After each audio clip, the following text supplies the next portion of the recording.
अक्सर लोग सोचने लगते हैं, पति के जाने के बाद क्या अब उसकी पत्नी का ससुराल से भी रिश्ता खत्म हो गया? क्या उस पर अब उस घर का कोई हक नहीं रहा? और सबसे दर्दनाक बात, उसे घर से निकाल दिया जाता है बिना उसके कानूनी हक समझे।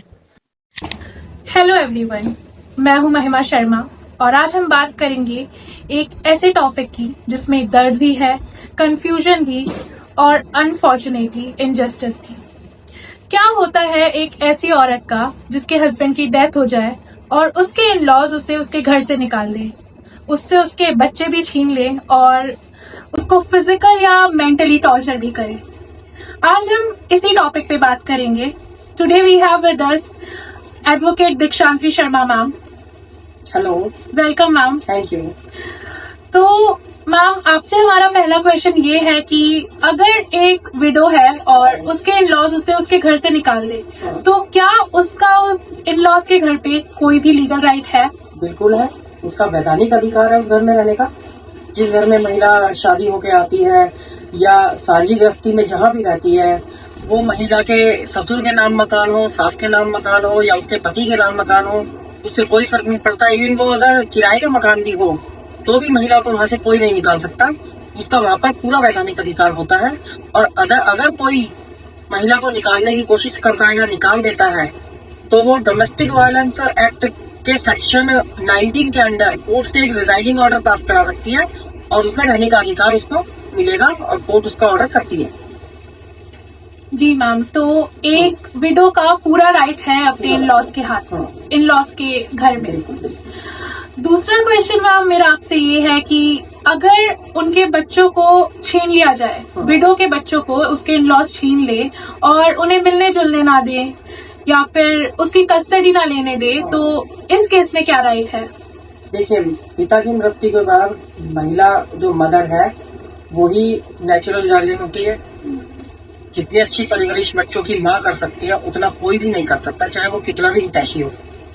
तो Hindu succession act, guardian and wars act 1956 के अंडर महिला एक केस फाइल कर सकती है बच्चों की कस्टडी का, और बच्चों की कस्टडी का ऑर्डर कोर्ट पास करती है, क्योंकि बच्चों के जो हित में होता है, महिला की स्थिति को देखते हुए, पेरेंट्स इन लॉज की स्थिति को देखते हुए जो भी कोर्ट को फाइनल डिसीजन लगता है बच्चों के हक में, वो कोर्ट पास करती है और माँ को उनकी कस्टडी दी जाती है। और जनरली कोर्ट मदर के फेवर में, हाँ, मदर के फेवर में ही होती है।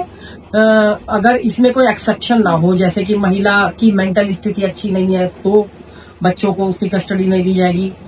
मतलब कोई अगर बच्चों के हित से अलग कोई अगर इशू है तो वो मतलब एक्सेप्शनल केस में तो मतलब नहीं करेगी, लेकिन वैसे महिला को पूरा अधिकार है अपने बच्चे की कस्टडी का और वो उसका केस फाइल करके उसका कस्टडी बच्चों की ले सकती है। लेगी, बल्कि ले सकती नहीं है, लेगी और कोर्ट को देना पड़ेगा। तो एक विडो के पास अपने बच्चों की कस्टडी का पूरा राइट है। क्योंकि वो बच्चों की फर्स्ट गार्जियन है। फादर भी फर्स्ट गार्जियन होता है, लेकिन फादर की डेथ के बाद मदर ही उसकी फर्स्ट गार्जियन होती है बच्चों को। जी मैम, तो अगर कोई विडो है और वो अर्न नहीं करती, फाइनेंशियली इंडिपेंडेंट नहीं है, अब हस्बैंड तो है नहीं, तो क्या वो अपने इन लॉज से मेंटेनेंस क्लेम कर सकती है? बिल्कुल कर सकती है क्लेम। जैसे 125 में सीआरपीसी में पहले केस फाइल होता था मेंटेनेंस का, पहले हस्बैंड के खिलाफ भी होता था, लेकिन वो फैमिली में जैसे अगर हस्बैंड नहीं है तो उसके इन लॉज की ड्यूटी है मेंटेनेंस देना। अगर महिला कोई कामकाज नहीं करती है बेचारी, वो डिपेंड है उन पर। और इसमें जो है बीएनएस में सेक्शन है 144 के अंडर केस फाइल होता है। बीएनएस जो नया एक्ट आया है उसमें जो है केस फाइल कर सकती है और बच्चों का और अपना गुजारा भत्ता, मेंटेनेंस, पालन पोषण के लिए उसमें जो है केस फाइल कर सकती है और बच्चों का और अपना गुजारा भत्ता, मेंटेनेंस, पालन पोषण के लिए जो भी बेसिक नीड्स होती हैं वो सभी जो है अपने इन लॉज से क्लेम कर सकती है और उनको मेंटेनेंस देना पड़ता है। इसका मतलब है कि जो एक विडो है, ऐसी महिला बेचारी नहीं है, उसके पास पूरा राइट है मेंटेनेंस क्लेम। मतलब जो मेंटेनेंस देके या गुजारा उनका खर्चा देके इन लॉज कोई उस पर वो नहीं कर रहे हैं, कोई एहसान नहीं कर रहे हैं, वो उनका लीगल और उनका राइट है प्रॉपर बच्चों का मेंटेनेंस लेने का और महिला का लेने का। मैम अब एक क्वेश्चन और आ रहा था मेरे मन में हाँ। कि एक विडो है, अब हस्बैंड की डेथ के बाद कोई हस्बैंड की प्रॉपर्टी थी, हस्बैंड की कोई पेंशन आती हो, तो उस केस में क्या जो विडो है उसका कोई भी राइट है अपने हस्बैंड की प्रॉपर्टी और पेंशन के ऊपर? बिल्कुल बिल्कुल राइट है। अगर कोई गवर्नमेंट कर्मचारी है जिसको पेंशन मिलती थी तो वो पेंशन का पहला अधिकार विडो का है।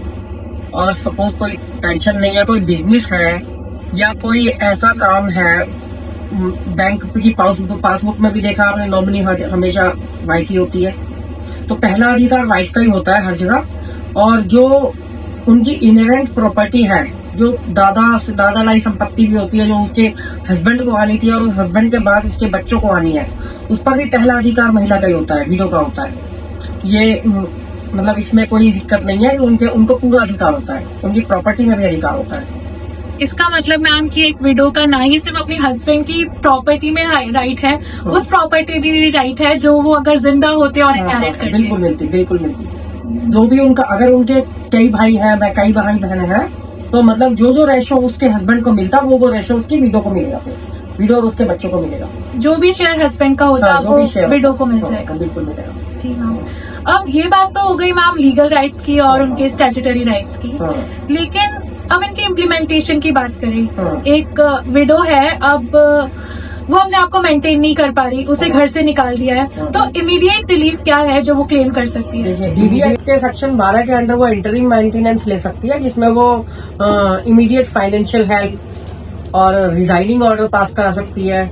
इवन जो वकील की फाइलिंग चार्ज होता है, वकील की फीस होती है, उसका भी ऑर्डर पास करा सकती है।